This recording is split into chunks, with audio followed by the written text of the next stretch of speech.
You know their story. We all think we do.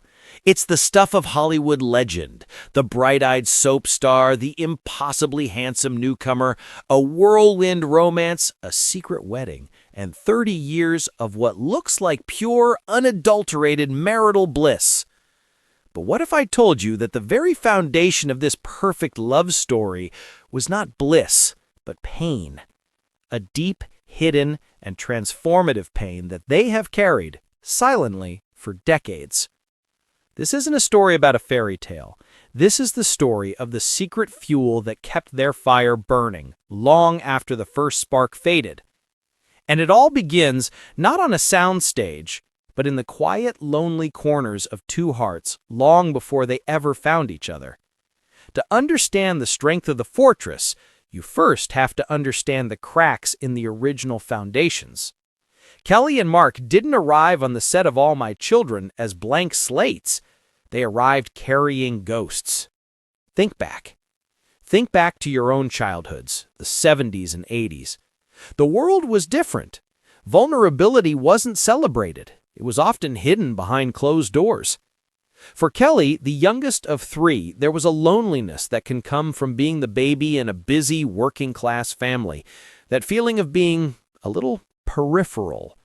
She's spoken of being a latchkey kid, of coming home to an empty house, of learning to entertain herself.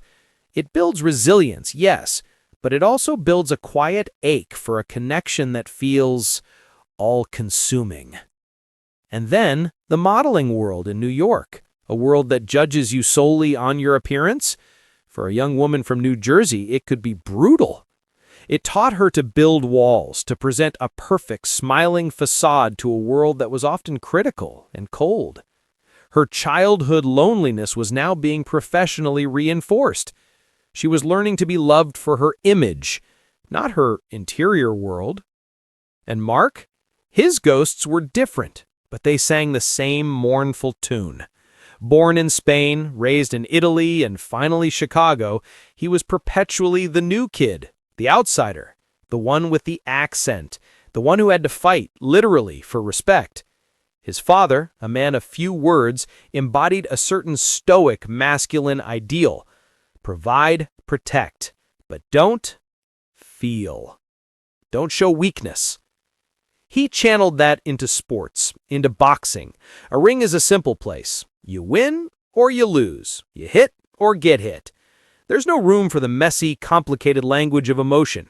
He built a fortress of his own, brick by brick, out of sheer toughness and a charming, but guarded smile. So picture it, 1995. Two incredibly beautiful, successful people, both masters of disguise, both experts at hiding their deepest insecurities behind dazzling smiles and professional ambition. They were two halves of a locket, each holding a different kind of lonely. They just didn't know they were a perfect match. Yet. And then they met. The chemistry was instant, electric, the stuff of network executive dreams. But this is where our story takes its first surprising turn. That explosive attraction wasn't just about hormones or starry-eyed romance. It was recognition. In each other's eyes, they saw a reflection of their own hidden pain.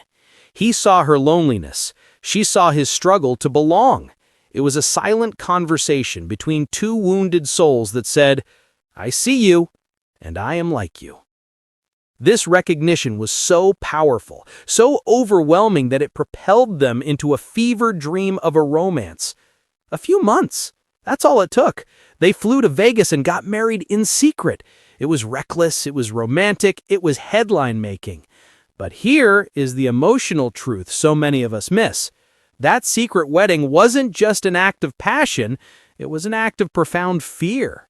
It was two people terrified that if they slowed down, if they let the real world in, the spell would be broken. They would see the ghosts the other was carrying and run for the hills. So they raced to the altar, hoping to outrun their own demons. And for a little while, in that bubble of newlywed secrecy, it worked. The world saw a golden couple. But back in New York, in a small apartment, the bubble was about to burst. Because he can't outrun ghosts. They unpacked their bags right alongside you. The first year of their marriage was quiet, and not in a good way. The whirlwind was over. The frantic energy of hiding their relationship from the press and their bosses was gone, and in that silence, the walls they had both spent a lifetime building began to creak and strain. Mark, shaped by his father's stoicism, retreated into silence. He provided, he protected, but he didn't know how to talk about the storm inside. Kelly, needing that verbal connection, that reassurance she'd craved since childhood, interpreted his silence as distance, as rejection. The very loneliness she had married him to escape was creeping back in, this time from the man lying right next to her. They were having the same fight over and over without ever raising their voices. It was a cold war of the heart. She would push for a conversation, he would retreat into his shell. He would think everything was fine while she was dying inside. They were speaking different emotional languages, and the translation was failing miserably. This is the part of the love story nobody puts on a greeting card. The terrifying moment just months in when you look at the person you pledged your life to and you think, my God, what have I done? I don't know you at all. And worse, you don't know me. The pain was no longer hidden. It was sitting at the breakfast table with them, a silent, uninvited guest. The fairy tale was unraveling, and it seemed for all the world that this legendary marriage was headed for a very quiet, very sad, and very premature end. But it didn't end.